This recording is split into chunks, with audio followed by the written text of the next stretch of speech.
Stocks के लिए बहुत ही शानदार थी, खासकर आपके दो पसंदीदा स्टॉक्स L&T इन्फोटेक और L&T टेक्नोलॉजी सर्विसेज। इन दो के अलावा आपको कोई काउंटर और पसंद आता हो मिड कैप IT में तो उस पर चर्चा कीजिए। पसंद तो मेरे ख्याल से 2-3 है, लेकिन अगर एक या दो का नाम की अगर आप बात कर रहे हैं तो एक बहुत ही शानदार रुझान माइंडट्री के तरफ से भी आपको आते हुए दिखा है। ये भी एक मझौली IT क्षेत्र से जुड़ी हुई कंपनी है और उसके साथ साथ एक और दूसरी मिड कैप IT कंपनी जिसने उससे भी बेहतर रुझान दिखाया है वो है कोफोर्ज। तो ये दो जुड़वा यानी कि L2 के अलावा अगर कोई और दो नाम आपको देखने हैं तो वो होंगे माइंडट्री और कोफोर्ज।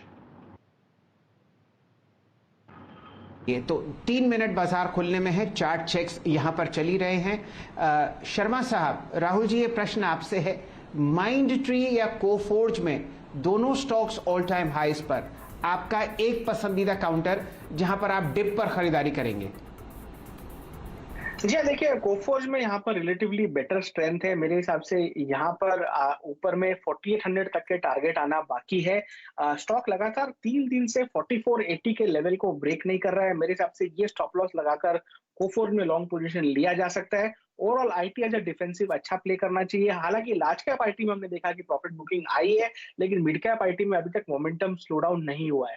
तो कोफोर्ज में 4480 के स्टॉप लॉस से लॉन्ग करने की राय रहेगी। ऊपर में 4750 4800 तक के लेवल हमें देखने को मिल सकते हैं। ठीक है, 4544 के स्तर पर क्लोजिंग आई थी। एक और स्टॉक जिसको ले आइए स्क्रीन पर वो है हेवल्स।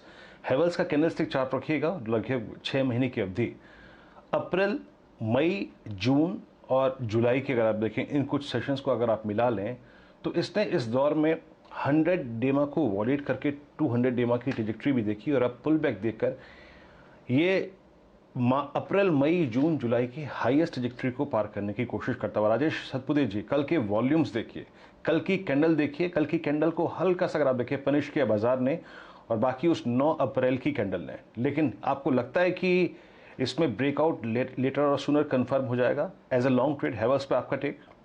वीरेंद्र, देखिए हेवल्स में एक बहुत बढ़िया ब्रेकआउट इनफैक्ट हो चुका है। अगर आप डेली चार्ट देखें तो 9 अप्रैल से लेके कल तक तो इट्स अ साइडवेज चैनल। आप देखें एक साइडवेज चैनल में ट्रेड हो रहा था। चैनल का रेजिस्टेंस था करीबन 1060 का और सपोर्ट बनता था करीबन 960 का। तो मुझे लगता है जिस तरह से कल यहाँ पे ब्रेकआउट है, इसका नया सपोर्ट होगा 1060 का और जो टारगेट दिख रहा है डेली चार्ट पे वो करीबन मुझे लगता है 1140 से लेके 1180, ये इसकी एक बड़ी रेंज अनफोल्ड हो रही है। तो it's a buy and haven, buy and dip strategy रखे हेवल्स में।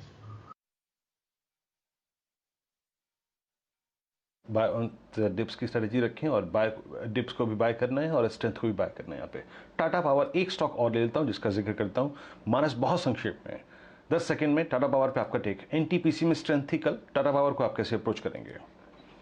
देखिए, कंसोलिडेशन देखने को मिल रहा है और सबसे इंपॉर्टेंट ये है कि 121 एक बहुत ही स्ट्रांग सपोर्ट है, तो बिल्कुल आप खरीदारी करिए। 121 रुपए का स्टॉप लॉस रखिए। मैं उम्मीद करूंगा कि जो पिछला हाई 132 रुपए का है वो स्टॉक बहुत जल्द टेस्ट करेगा।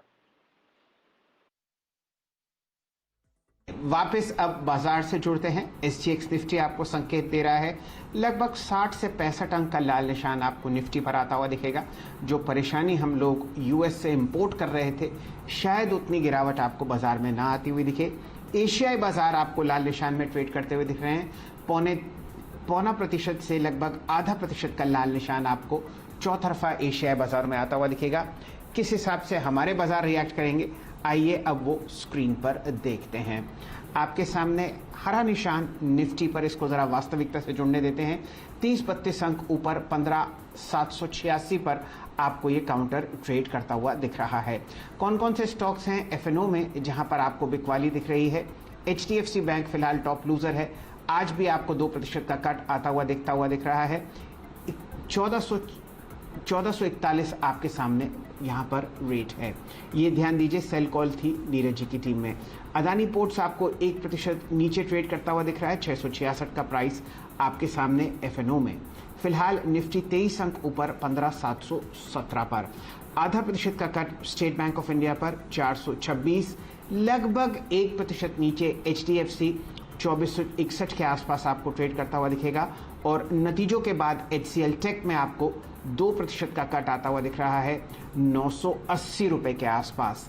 बाजार को ये नतीजे पसंद नहीं आए। निफ्टी अब बिल्कुल फ्लैट आपके सामने 15,755 के आसपास ट्रेड करता हुआ दिख रहा है। F&O में और कौन कौन से स्टॉक्स है जहां पर लाल निशान है फ्रंटलाइन में? JSW स्टील फ्लैट ट्रेड 697 आपके सामने, लगभग 1% का कट टाटा कंज्यूमर में आता हुआ 760 रुपए के आसपास। ACC देखते हैं आपको कहां ट्रेड करता हुआ दिख रहा है। ACC में आपने एक बढ़िया मूव आते हुए देखा है नतीजों के बाद। वीरेन जी बताइए आप क्या ट्रैक कर रहे हैं? जय शैल जी, अगर आप देखें मेटल्स में एक वेदांता ठीक ठाक करता हुआ, अगर आप देखें मेटल्स में थोड़ी बहुत, अगर आप देखें वेदांता में अगर आप देखें अच्छी खासी अगर आप देखें मोमेंटम है, और बाकी अगर आप देखें HCL टेक्नोलॉजीज पे काफ़ी खराब डायरेक्शन, करीब 2% नीचे ट्रेड करता हुआ। तो IT अगर आप देखें एक प्रेशर पॉइंट हो सकता है, लेकिन पहले लेके आइए आप ACC आपकी स्क्रीन पे 10% ऊपर ACC गजब। लेकिन अगर आप देखें स्पाइस जेट करीब आपके स्क्रीन पे 0.5% नीचे। आई मीन ग्लोबली अगर आप देखें जो वॉल स्ट्रीट पे गिरावट रही है, फिर UK मार्केट में जो गिरावट है उसमें एविएशन स्टॉक्स पे खासा इंपैक्ट पड़ा है। तो एविएशन स्टॉक्स में अगर आप देखें तो आपका स्पाइस जेट थोड़ा सा बैकवर्ड पे, इंटरग्लोब एविएशन लगभग 1.5% नीचे, माइंड इज डूइंग वेल, लेकिन HCL टेक्नोलॉजीज लगभग 2% नीचे कारोबार कर रहा है। एक काम करते हैं, ACC के इन माइंड ब्लोइंग नंबर्स के बाद उसका रिएक्शन काफी स्ट्रॉन्ग है। एशियन पेंट्स आपकी स्क्रीन पर आप देखें क्रूड का रिट्रेसमेंट इसको फायदा पहुंचाता हुआ लगभग 2.5% ऊपर, बजाज पेंट्स लगभग 1% ऊपर ट्रेड करता हुआ, दैट्स गुड। एटलीस्ट रिएक्शन अगर आप देखें अच्छी चीज पे अच्छे हैं।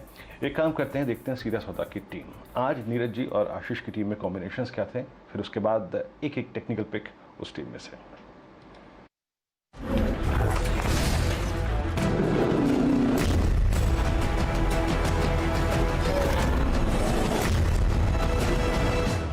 क्विकली मेरी 10 की टीम स्क्रीन पे दिखा दीजिए। और आज फिर से एक मिक्स के साथ भी उतरा हूं, और आज तो बल्लेबाज और गेंदबाज दोनों का बिल्कुल 50-50 का मिक्स है। शुरुआत उस पॉकेट के साथ जो अभी भी स्ट्रेंथ दिखा रही है, सीमेंट। तो ACC के अच्छे नंबर्स के बाद एक थम्स अप, और कल मैंने कहा था वैल्यूएशंस का कंफर्ट जिन स्टॉक्स में है, तो उसमें आज एक NCL इंडस्ट्रीज जोड़ लीजिए। ये हेल्थ केयर वापस रडार पे आना चाहिए। अपोलो हॉस्पिटल्स अच्छा उछाल दिखा रहा है, KIMS Krishna institute of medical sciences खरीदारी करने का मन, और इस दूसरा स्टॉक जो मेट्रोपोलिस है वो भी सेक्टर लीडर डॉक्टर लाल से वैल्यूएशंस कंफर्ट देता है और ऑफ हाई ट्रेड कर रहा है, इसलिए खरीदारी। HPCL क्योंकि कच्चा तेल ठंडा पड़ रहा है और अपने पीयर से ज्यादा अहेड नजर आ रहे हैं इलेक्ट्रिक चार्जिंग इंफ्रास्ट्रक्चर खड़ा करने के लिए, टाटा पावर के साथ जो डील करी थी वो एडेड तलका बन जाएगा।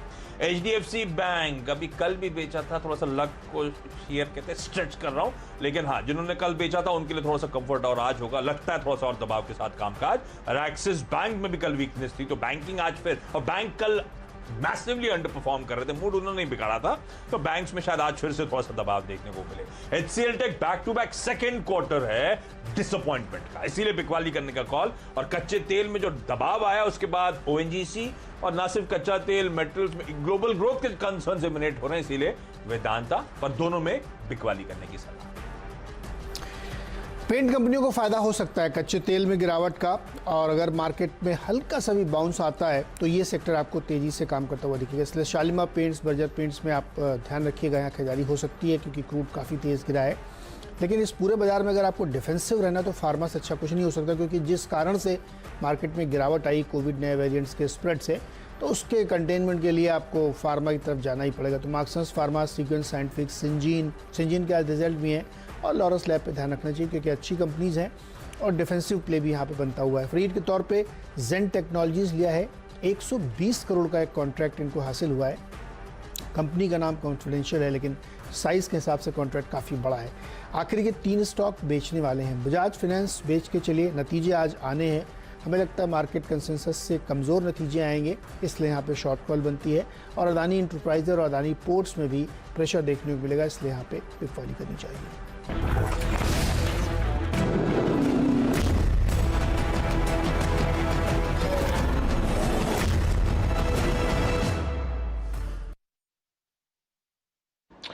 चलिए, तो आपने दोनों खिलाड़ियों की टीम देखी स्क्रीन पे। अगर आप देखें रिजल्ट्स, क्रूड और साथ ही साथ अगर आप देखें कुछ बैंक्स शामिल थे। राजेश जी, आई होप आपने टीम को स्कैन किया होगा अच्छी तरीके से। नीरज जी की टीम, आशीष की टीम आपकी स्क्रीन पर है। बताइए आपके 2 टॉपिक्स इन दोनों टीम्स में से।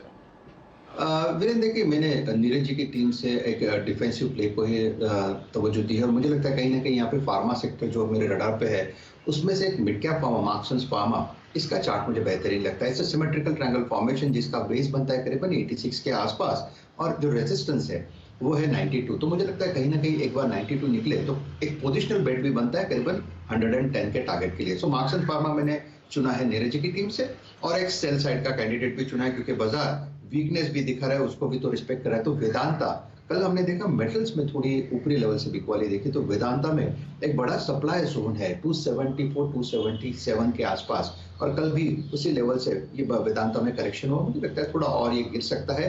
इमीडिएट सपोर्ट होगा 262 का, अगर आज ये 262 का लेवल तोड़ता है तो फिर मुझे लगता है यहाँ पे 10 रुपए का फॉल वेदांता में भी आ सकता है। तो सेल रहेगा आशीष जी की टीम से और नीरज जी की टीम से बाय मार्क्स एंड फार्मा। चलिए, तो आपने अगर आप देखें दोनों टीम्स में से एक खिलाड़ी देखा, sell Vedanta with possible target of 257। फटाफट आपको बताता हूँ कि आज के 5 वो स्टॉक्स जो कि जहन में रखने हैं। याद रखिए एक्सेल टेक्नोलॉजीज के नंबर आए, अनुमान के मुताबिक एक्सेल टेक्नोलॉजीज की Q1 नंबर है, मुनाफे में करीब 8%